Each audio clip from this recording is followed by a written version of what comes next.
We're here at the Conflux Prerelease, and it's kind of sucky right now because we got here at 8 o'clock, bright and early.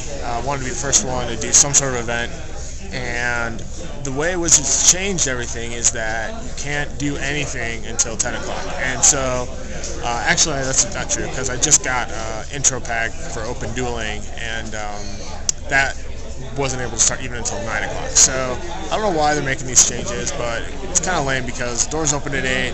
We got about 50 people just sitting around for nothing, and we're just waiting. And so how they've changed it, at least here, is that they're doing sealed events. There's no main event. There's no flights. There's just events, and it's a sealed event. And then at 2 o'clock they're doing draft, and then after that they're doing two-headed giant, I guess. But I don't know, it's really lame. So we've got all these people who are here, and there's probably going to be like a few more people trickling in, but I don't expect we're going to get too many more here. I'll show you the room. It's really small.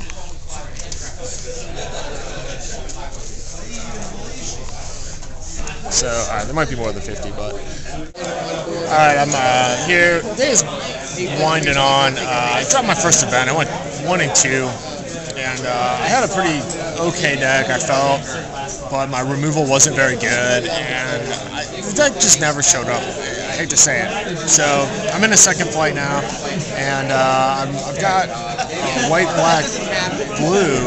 I'm in Esper, and I've got one of the things is a 5/5 guy that returns an artifact from your graveyard to play, and some control. I'm using Hindering Light, and actually it's working pretty good because everyone's using like just red, target removal, Resounding Thunder, that sort of thing. So it's working pretty good. I wish I had a few more artifact creatures with flying, but I won my first match. Okay, so we'll see what happens next.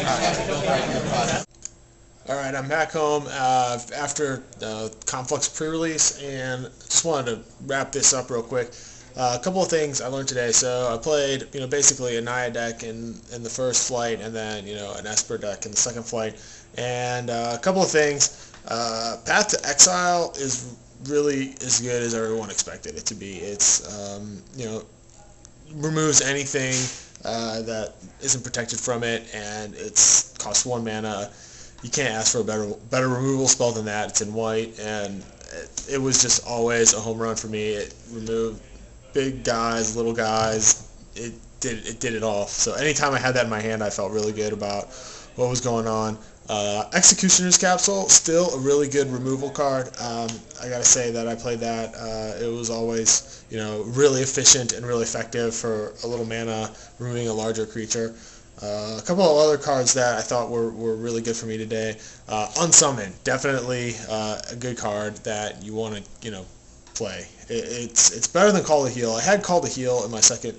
I opened Call to Heal in my second deck, but or my second card pool, but I had 2 unsummons, so I decided to run the unsummons.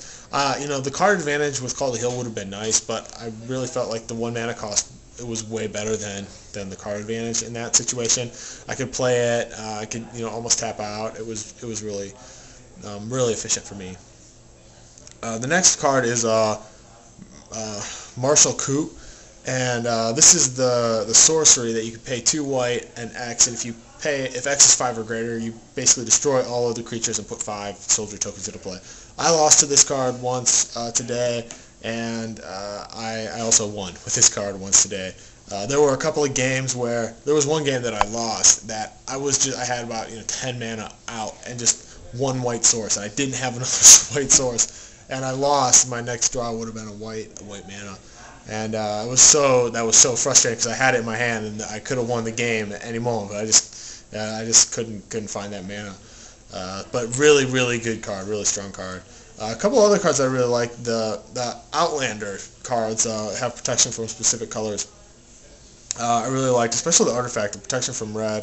The Valdikian Outlander, he was really good. Red.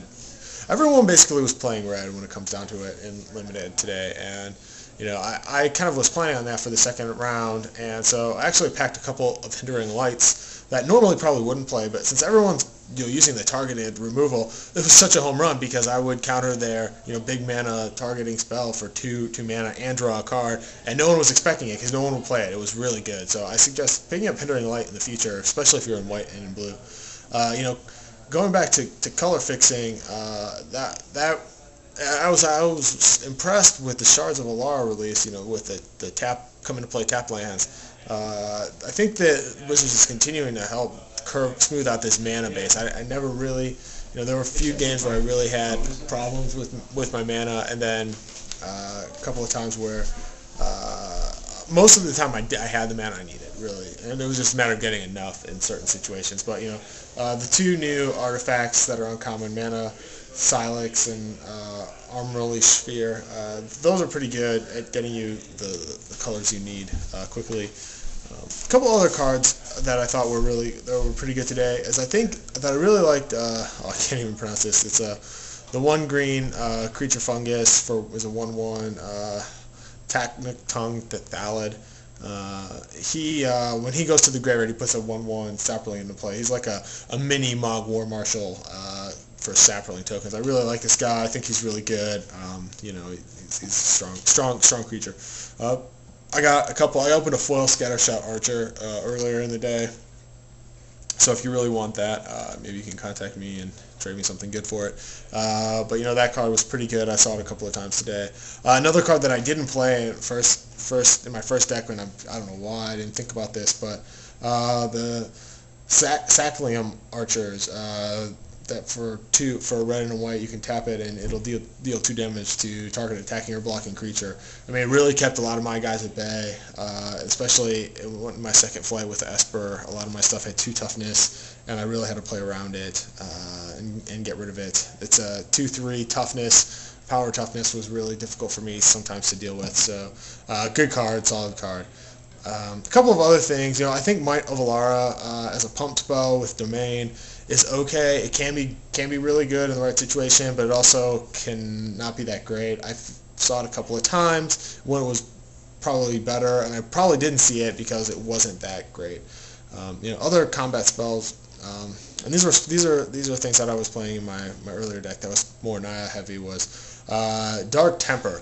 I think I'm gonna actually, before I get into that card, I think that red really got, we've been talking about this obviously. Red really got a lot of really nice spells. I think that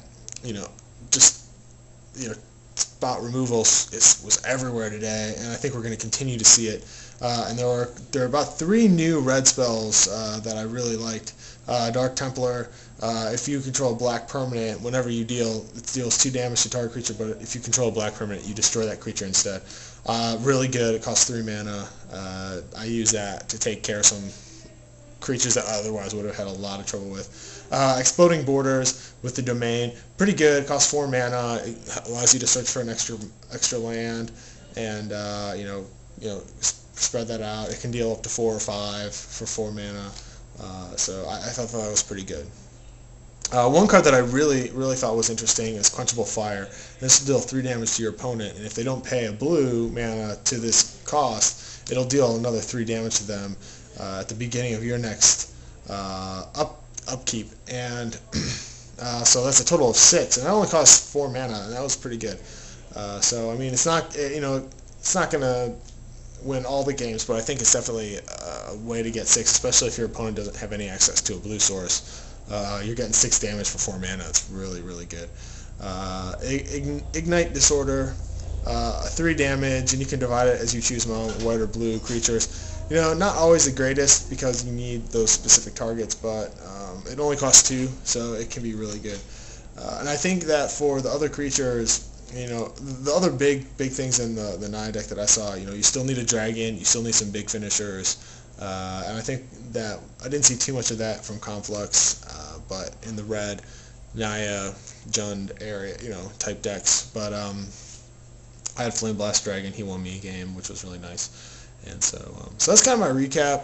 I'll be looking forward to kind of working some of these cards into some of the things that I'm doing now, and making some new ideas out of this stuff. I'm really excited. I'm glad I got to play today, and had a lot of fun. So hope your pre-release was as good as mine, and I'll talk to you guys later.